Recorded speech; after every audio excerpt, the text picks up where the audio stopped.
They never taught you this in Friday sermons. And there's a reason why. You've been told to make dua after prayer. Raise your hands. Say the right words. Ask with humility. And you've done all of it for years, maybe decades. But no one told you about the 7 elements Ibn Arabi called the invisible architecture of answered prayer. When a desperate man came to him after 20 years of unanswered dua, Ibn Arabi didn't tell him to pray more. He told him to pray differently. Within weeks, everything changed. What did he teach that man? You're about to discover. Here's what most people don't understand. Making dua isn't just about asking. It's not a shopping list you hand to Allah. It's not begging or bargaining or proving your worthiness through the right combination of words. Everyone thinks the problem is in the asking. Say it in Arabic. Say it after Fajr. Say it with tears. Say it 100 times. But Ibn Arabi, the man who kings traveled across deserts to meet, who spoke to very few but changed everyone he touched, said something that will shake everything you thought you knew. The problem isn't in your asking, it's in your not knowing what asking really is. Ibn Arabi lived 800 years ago, but his words feel like they were written yesterday. Born in Murcia, he spent his life traveling from Mecca to Damascus, from Cairo to Konya, searching for one thing: direct connection with the divine. Not through books alone, not through what others told him to believe, through experience, through opening his heart until it became a mirror. They called him Al-Shaykh Al-Akbar, the greatest master. When he spoke about prayer, people listened, not because he was loud, because he was true. One night, a man came to him, broken, desperate, and everything changed. This man had been making dua for 20 years, the same prayer, every night, for his daughter's health, for his debts to be cleared, for peace in his home. He did everything right. He prayed 5 times daily. He fasted. He gave charity. He raised his hands and wept and begged. Nothing changed. He came to Ibn Arabi and said, "Master, tell me the truth. Does Allah not hear me? Am I not worthy?" Ibn Arabi looked at him for a long moment. Then he said 7 words that would change this man's life forever. "You have been speaking, but not listening. Now, stay with me here, because what Ibn Arabi taught this man isn't what you think. It's not about patience. It's not about trusting divine timing. It's not even about having stronger faith. It's about understanding that dua is a conversation, not a monologue. And in every conversation, there are 7 elements that determine whether connection happens or walls go up.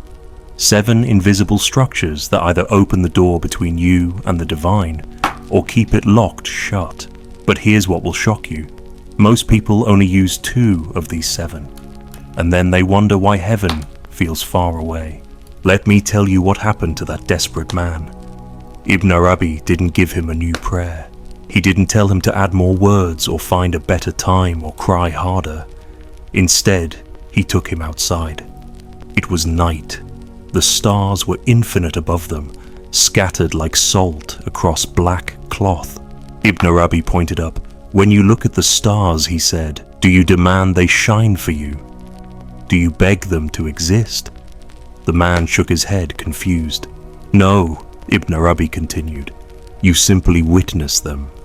You open your eyes and they are there, already shining, whether you ask or not. This is the first secret. Allah's mercy exists before your asking. It is not created by your words. Your dua is not trying to change Allah's mind. It is opening your heart to what is already being given." The man stood there in silence. Something in his chest, something hard that had been there for 20 years, began to crack. Not break, crack, like ice under spring sun. And through that crack, light began to seep in. Now, that was just the first secret, the first of 7. And already you can feel it, can't you? How different this is from what you've been taught, how it shifts something in your understanding. But here's where it gets deep. Here's where Ibn Arabi reveals something that most scholars won't touch, something that challenges the very way you've been approaching prayer your entire life. Because if dua isn't about changing Allah's mind, then what is it about? What are you really doing when you raise your hands and speak into the silence? The answer will change everything. Ibn Arabi taught that dua has 7 elements, 7 layers, like a building with 7 floors, each one necessary, each one supporting what comes after. Most people stand on the ground floor and wonder why they can't see the view from the top. Listen closely. The first secret, dua is not asking, it is remembering. You are not informing Allah of your needs. He knows. You are remembering His names, His attributes, His nearness. Before you ask for healing, you remember Ya Shafi, the healer. Before you ask for provision, you remember Ya Razak, the provider. You are not creating these qualities through your words. You are aligning yourself with what already exists. The second secret, dua is not speaking, it is listening. After you say the words, there must be silence. Deep silence. This is where most people fail. They speak and speak and speak, then they say Ameen and walk away. But Ibn Arabi said the answer comes in the silence that follows. Not always in words. Sometimes in a feeling. Sometimes in a knowing that settles in your chest like a bird landing on water. The third secret, dua is not wanting, it is surrendering. Here's the part that hurts. You think you know what you need, the job, the money, the person, the cure. But Ibn Arabi taught that true dua includes these words, always. Ya Allah, this is what I see from my limited view, but you see everything. Give me what you know I need, even if my heart resists it.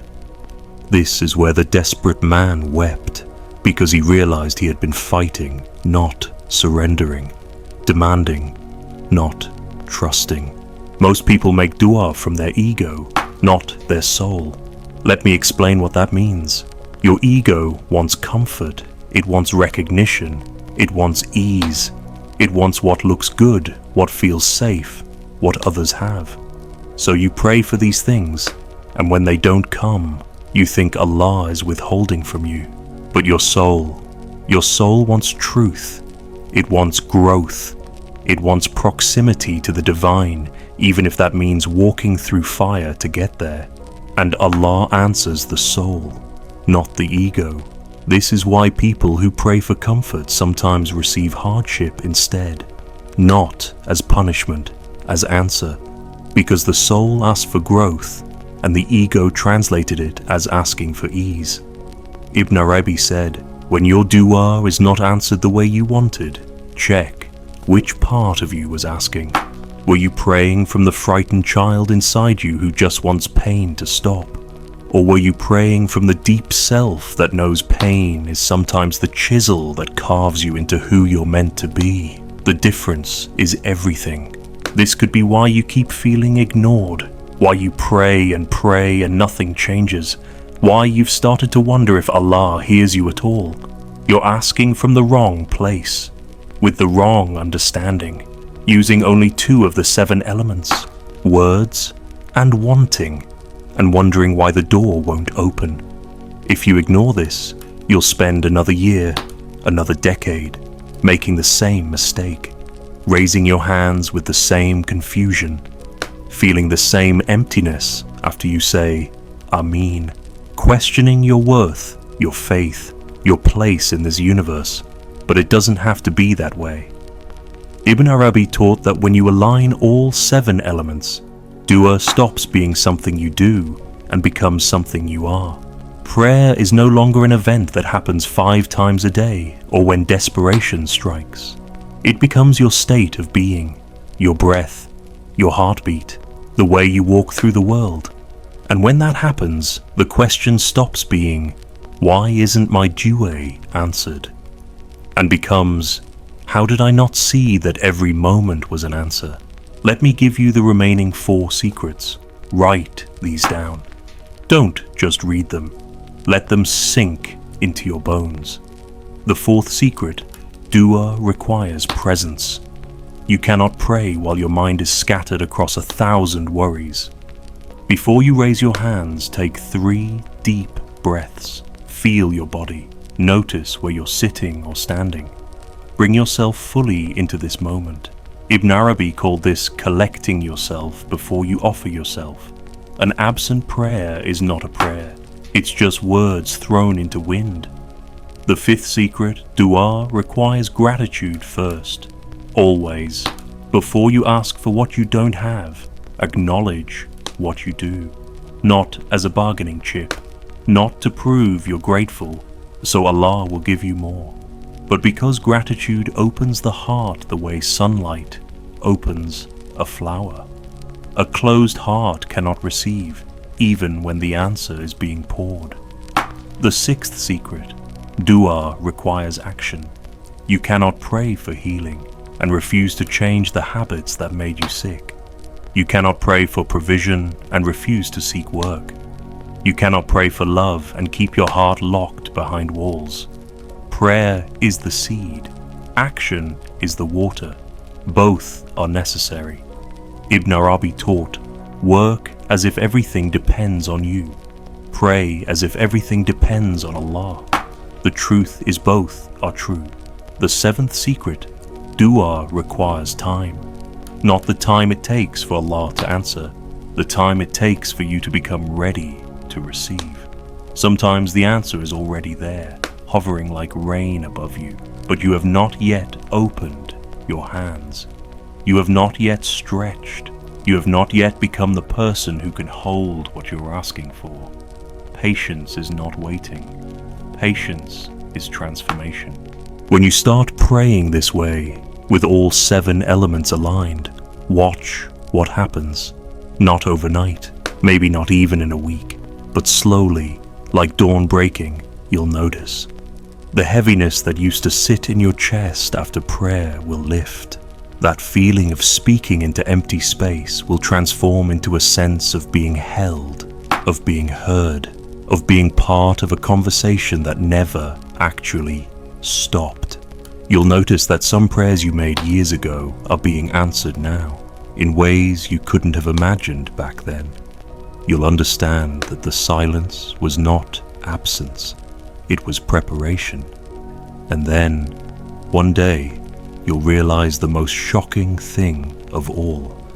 The things you were desperately praying for in the past. The things you thought you couldn't live without. You no longer need, not because you gave up, but because you've changed. You've been shaped by the asking itself, by the conversation, by the 7 elements working on you the way water works on stone, slowly, patiently, until you become something new. That desperate man who came to Ibn Arabi, his daughter did eventually heal, his debts were cleared, his home found peace. But when he looked back, he realized something profound. The greatest answer wasn't those external changes. It was who he became in the space between asking and receiving. He learned to pray not from fear, but from trust. Not from emptiness, but from fullness. Not to change Allah's will, but to align with it. You are not broken because your prayers feel unanswered. You are being taught a deeper way to pray. A way that doesn't just ask for things. A way that transforms the asker. Tonight, when you raise your hands, remember, you are not speaking into darkness. You are speaking into the heart of the one who is already listening, already answering, already here.